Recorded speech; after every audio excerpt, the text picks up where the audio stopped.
All right, so I'm out in this small little town of Airdrie, Alberta, where we used to live. I have a denture place out here that I got my denture from before. I never wear them, but coming up soon, I'm going to have no choice but to wear one. I had my eye tooth out, so my previous denture doesn't fit. So I'm out here trying to get a fitting. Hopefully I can get it. My wife's benefits cover denture work, so we'll see how much it covers and what I can get. Maybe I can get the other one fixed. I don't know. But there's a small little town. It's only got a main street. It's just a main area. It's not very big. But I used to love this place, and I lived here for a long period of time. Before I started my YouTube channel, back in 2017. Previous to that, when I was working a full-time job as an alarm technician, I had teeth. And yeah, so it's a good little spot to get my denture fixed. But I thought since I was waiting for my appointment, I would share a little bit of this book here. The next chapter, One and All. Two words which seem to be frequently used by the Apostle Paul in his writings are one and all. They are at opposite ends of the scale. The lowest complete number that we can have is one. The highest complete number that we can have is all. No two words can be clearer in their meanings. Yet times without number, men have tried to make them mean something else. Where Paul speaks of one, men would often rather change it to many. And where he uses the word all, they would change it to some. So we're going to read the section of one first, and then I'll continue later with the next one, which is all. All right, one. Let us look at the word one first and see how Paul employs it. We turn to 1 Corinthians 8:4, where we read, "We are aware that an idol is nothing in the world, and that there is no other God except one. For even so be that there are those being termed gods, small g, also, whether in heaven or on earth. Even as there are many small g gods and many small l lords, nevertheless for us there's one God the Father, out of whom all is, and we for him, and one Lord Jesus Christ, through whom all is, and we through him."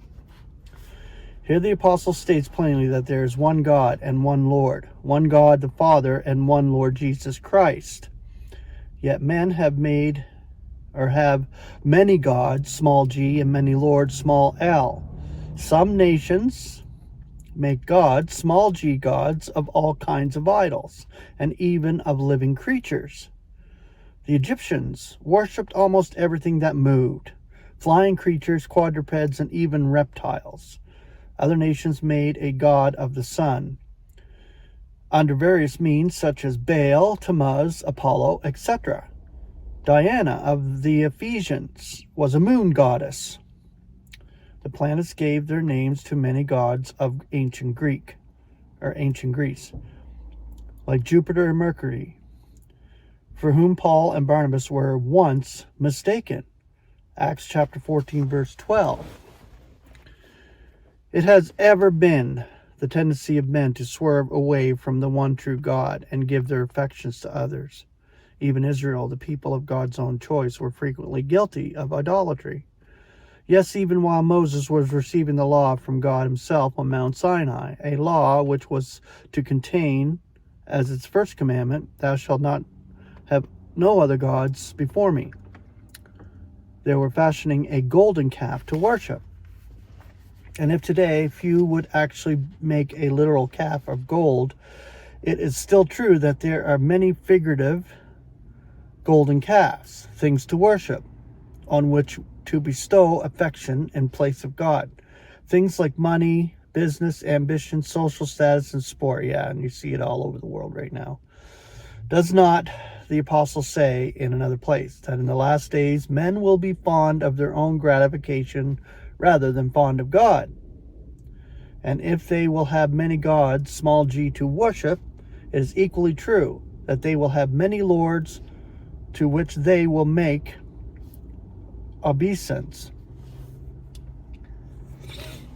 But for us, says Paul, there's one God and one Lord, and we will give the one God the glory that is his as supreme, and the one Lord Jesus Christ the acclaim that is his due, as the one whom his Father has appointed to be sovereign and to receive it. But now let us look what Paul says in Ephesians 4, verses 4 through 6. Keep the unity of the Spirit with the tie of peace. One body and one Spirit, according as you were called, also with one expectation of your calling.